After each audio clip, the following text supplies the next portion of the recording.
Goal is what you'll hear if you go to any of the 8 stadiums in Qatar for the FIFA World Cup. But in a not so distant land, you'll hear women screaming and shouting in protest for basic rights. That's in Iran, where women are dying over basic human rights. Today's question that I'll be asking is, should the United States be cut from the FIFA World Cup? And I'll be answering that with a no by using 3 main points. The first point has to do with the history involving the protests in Iran. The second point has to do with the possible imprisonment of Iranian soccer players. And the third point has to do with the citizens, with the soccer players of the United States of America. So, we have to learn about the history. In a recent article actually that came out in September 12th of 2022 by Al Jazeera, it talks about a woman dying from police brutality in Iran. The woman was protesting having to wear a hijab and cover her face, but instead she was arrested and then killed. Since then, over 450 people have died during these protests. Women are dying every day to fight for basic rights.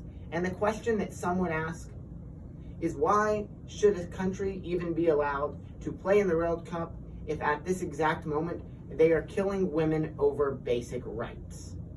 So that's one of the points where you have to look at, no, U.S. shouldn't be cut because the U.S. isn't killing people currently like Iran is. And then on to our second point. In a recent article that came out that was updated just 2 hours ago by Axios, it said that on Monday, the Iranian government threatened to torture, imprison, and possibly even kill Iranian soccer players and their families if they acted out during today's game. So how would you feel if you were told, if you protest basic human rights during today's soccer game, we're going to throw you in the big house, and there's a good chance you might never come out or see the light of day again? That's not okay. Telling people that you have to win, that is motivating people by fire. You shouldn't motivate people by fire and fear. You should rather treat them with respect and common dignity. On to our third and final point.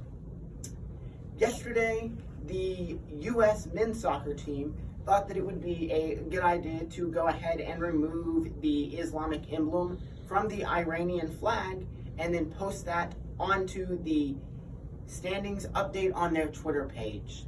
At the time, they thought it would be a good idea.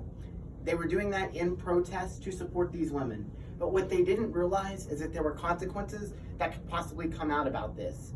In an article that was released just yesterday by ESPN talks about the legality and the rules surrounding the FIFA World Cup. It says that there are rules in there that you're not allowed to change any type of imagery that has to involve with any of the nations that are participating in the World Cup.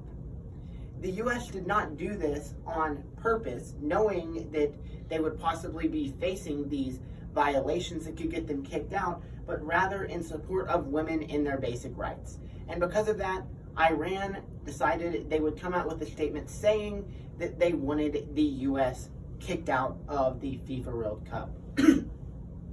After hearing about the rule violations, the United States men's soccer team decided to come together with a press conference. The coach of the United States men's soccer team was interviewed. He talked about just wanting to play soccer and that the players were doing what they thought was okay. When interviewing the captain of the soccer team, the captain of the soccer team said, "We were just doing this to support the women in protest in Iran." After doing that, he went on to explain that it's not perfect here in the United States either. He is of a darker colored skin, and he said that he deals with racism too here in the United States, and so he was just doing what he could to help give people basic human rights. But even after he said that, he was still belittled by a reporter just for saying the country's name wrong. It's not even about us supporting the women. Now that we've supported the women, they're doing anything and everything they can to get back at the United States so that the United States is cut out of the World Cup.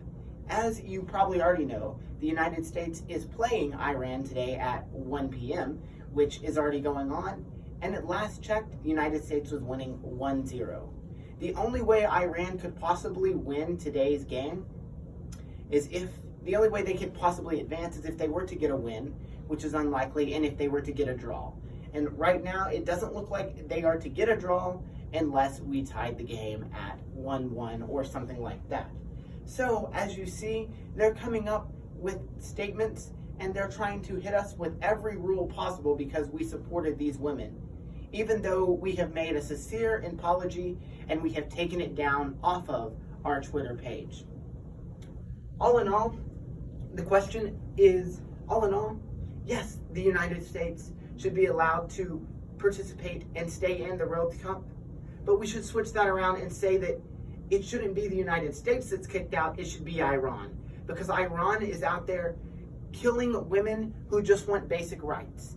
And they're forcing players into believing this ideology that women shouldn't have the same rights as they do. And they're telling them that even if you show even an inkling of support to these women, you might be thrown in the big house, so will your family, and you'll all also be tortured. And then last but not least, the United States released a sincere apology explaining on camera they were sorry and deeply sorry for what they had done, and that they would get it taken care of immediately, and that they would get back to playing soccer instead of mingling in politics. Thank you.